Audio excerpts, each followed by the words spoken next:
ঘরের দরজায় যে দোয়া লিখে রাখলে কেউ জাদু করতে পারবে না। আমাদের সমাজে কিছু মানুষ আছে যারা বিভিন্ন সময় আমাদের কাছের মানুষ যারা আছে তাদেরকে ব্ল্যাক ম্যাজিক করে থাকে, জাদুটোনা করে থাকে, কুফুরি কালাম করে থাকে এবং বদনজর এটাও কিন্তু সত্য। নবীজি সাল্লাল্লাহু আলাইহি ওয়াসাল্লাম নিজে জানিয়ে দিয়েছেন, আল আইনু হাক্কুন, বদনজর এটা সত্য। সুতরাং অনেক সময় বিভিন্নভাবে ক্ষতি করার জন্য ব্ল্যাক ম্যাজিক, জাদুটোনা, কুফুরি কালাম করে থাকে। বিশেষ করে এগুলো কয়েকটি কারণের জন্য করে। এক নম্বর হচ্ছে হিংসার কারণে করে, যাতে করে আপনি আপনার লাইফে ডেভেলপ করতে না পারেন, উন্নতি করতে না পারেন। দ্বিতীয় নম্বর হচ্ছে শত্রুতার কারণে করে, আপনার সাথে দুশ্মনী হয়েছে, কোনো কথা কাটাকাটি হয়েছে, বাস আপনাকে ক্ষতি করবে, বিভিন্নভাবে আপনাকে অসুস্থ করে ফেলবে, যাতে করে আপনি আপনার লাইফে ডেভেলপ করতে না পারেন, উন্নতি করতে না পারেন।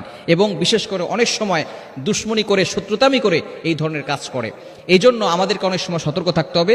কি কি লক্ষণ দেখলে বুঝবেন যে আপনার উপরে ব্ল্যাক ম্যাজিক করা হয়েছে, এটা একটু বলে দেই, তারপরে আমি সেই আমলগুলোর কথা বলে দিব। এক নাম্বার হচ্ছে স্বামী স্ত্রীর ভিতরে ঝগড়া লেগে থাকে। দেখবেন স্বামী স্ত্রীকে দেখতে পারে না, স্ত্রী স্বামীকে দেখতে পারে না, অলওয়েজ ঝগড়া লেগেই থাকে, একজন আরেকজনের কথা সহ্য হয় না, সন্তান পিতামাতার কথা শুনতে পারে না, পিতামাতার কথা সন্তান শুনতে পারে না, বিভিন্ন ধরনের অসহ্য ফিল হওয়া এবং বিভিন্ন সময় অসুস্থ হয়ে থাকা। দুই নাম্বার হচ্ছে একের পর এক অসুস্থতা আছে, একবার মা অসুস্থ হয়ে যায়, একবার বাবা অসুস্থ হয়ে যায়, আর মার সবসময় অসুস্থতা লেগেই থাকে। কারণ তারা টার্গেট করে ঘরের ভিতরে যিনি মহিলা আছেন তাকে যদি অসুস্থ করে ফেলা যায়, তাহলেই কিন্তু ওই সংসারের ভিতরে আর উন্নতি করা সম্ভব নয়। কেননা ঘরটাকে সুন্দর করে সাজিয়ে গুছিয়ে নারীরাই রাখে। সুতরাং অসুস্থতার প্রবণতা যদি বেড়ে যায় এবং বিশেষ করে মাথা ব্যথা করা এবং ঘরের ভিতরে ভালো লাগে না, কোনো কিছু করতে ভালো লাগে না, ইবাদতে মজা আসে না এবং কারোর সাথে কথা বলতে ভালো লাগে না, মেজাজ খিটখিটে হয়ে যায়, এই ধরনের আলামত যদি আপনি দেখেন তাহলে মনে করবেন যে আপনার ঘরের ভিতরে কেউ হয়তো ব্ল্যাক ম্যাজিক করে, জাদুটোনা করে, কুফুরি কালাম করে আপনাকে ক্ষতি করতে চাচ্ছে।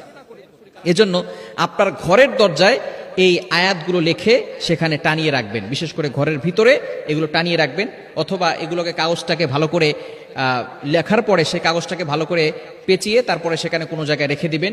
ইনশাআল্লাহ ঘরের ভিতরে কেউ জাদু করতে পারবে না। নাম্বার ওয়ান, এক নাম্বার হচ্ছে আয়াতুল কুরসি। আয়াতুল কুরসি হচ্ছে জিনদের সবচেয়ে বড় মহা ঔষধ এবং ব্ল্যাক ম্যাজিক, জাদুটোনা, কুফরি কালামের সবচেয়ে বড় ঔষধ হচ্ছে আয়াতুল কুরসি। সূরা বাকারার 255 নম্বর আয়াত, 3 নম্বর পারার 11 নম্বর পৃষ্ঠার 8 থেকে 12-13 নম্বর লাইন পর্যন্ত রয়েছে। সূরাতুল বাকারার 255 নম্বর আয়াত, এই আয়াতটি আমরা লিখব।